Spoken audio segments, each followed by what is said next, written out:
แม่ป่วยเหรอ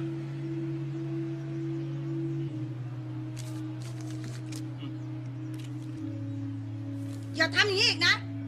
หน่วยเกาเหลา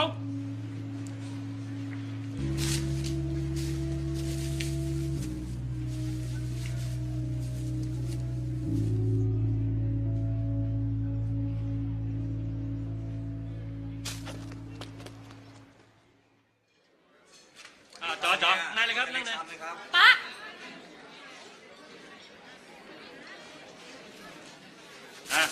จัดไปสั่งมาเร็วต่ออะไร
เขาจะได้อะไร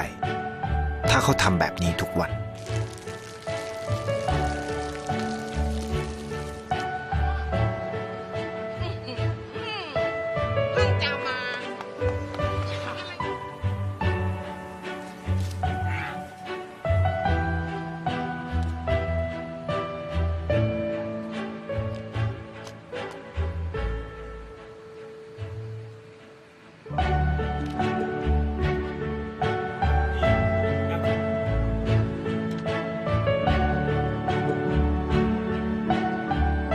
เขาจะไม่ได้อะไรเลย ไม่ได้รวยขึ้น ไม่ได้ออกทีวี ไม่มีใครรู้จัก ไม่ได้มีชื่อเสียงที่มากขึ้น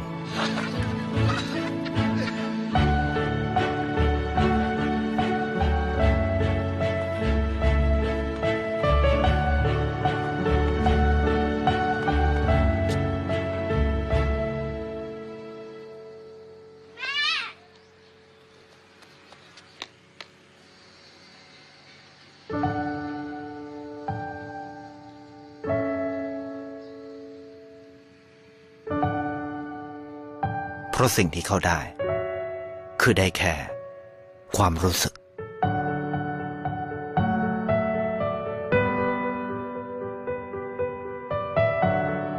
ได้เห็นความสุข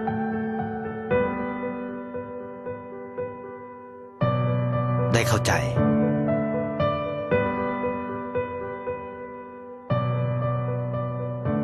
ได้ความรัก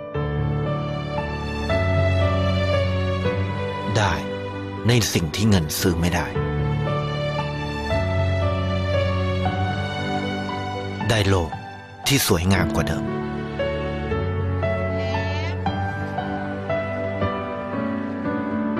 ในชีวิตคุณ อะไรคือสิ่งที่คุณต้องการมากที่สุด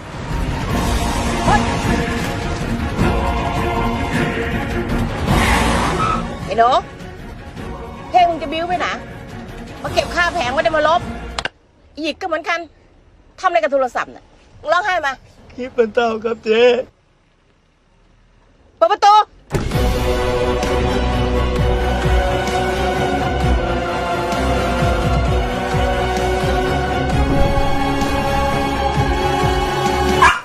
โอ้ยยังไงกันตา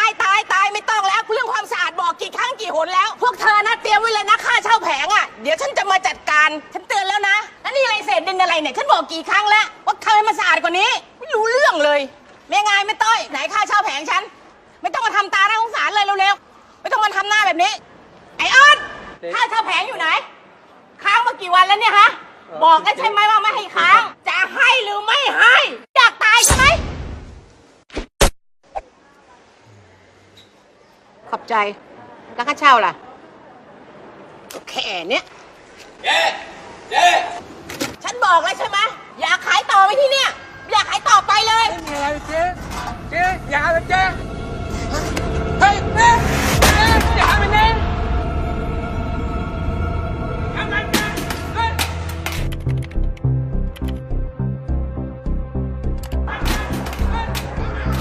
เห็นแล้วขึ้นรัว มึงจะด่าได้ไงวะ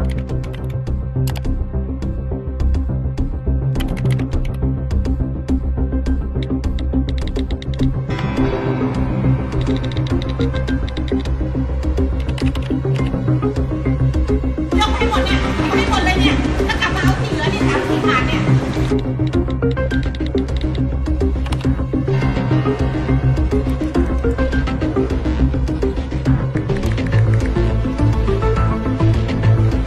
เอาไปทางนี้ตามไปทางนี้เลยมา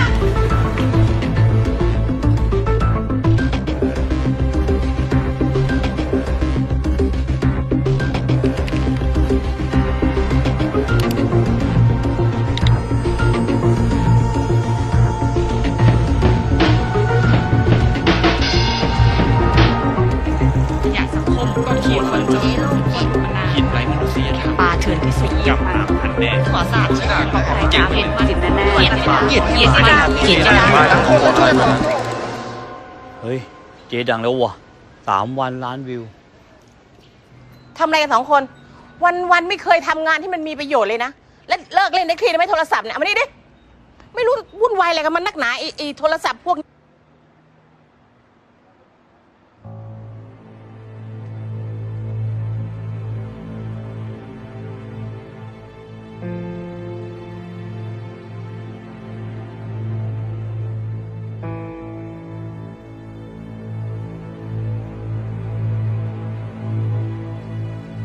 เอาไงดีเจ๊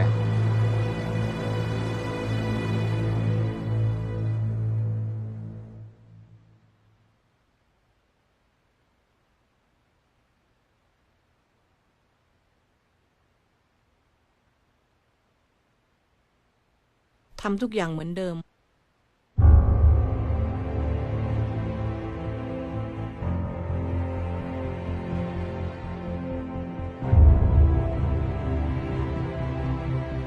เก็บค่าเช่าเท่าเดิม เอาจ่ายเกินมานี่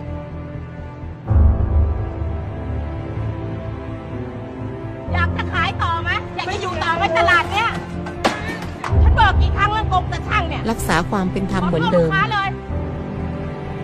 มาทางนี้เอาไปทางนี้เลยเร็วๆเดินมาดูสิผู้ดวดเข้า ดูแลพวกเขาเหมือนเดิม ต้องสังหารนายกให้หมดเลย ขอบคุณมากเลยเจ๊ ช่วยเหลือพวกเขาเหมือนเดิม เจ๊เหมาเอง ไม่เป็นไรช่วยกัน ว่าไงเราขายไม่ดีเลยเหรอ ไปขายตลาดฉันไหมยังมีแผงว่างอยู่นะ ไปไหมล่ะ ช่วยให้เขามีที่ทำกินเหมือนเดิม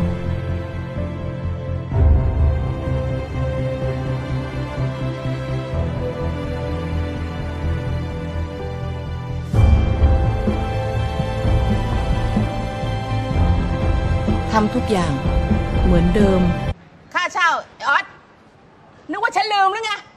ไอ้นั่นอะไรน่ะถังอะไรน่ะ ฉันบอกกี่หนแล้วถังขยะอย่ามาไว้หน้าร้าน ไม่นี่ก็เหมือนกัน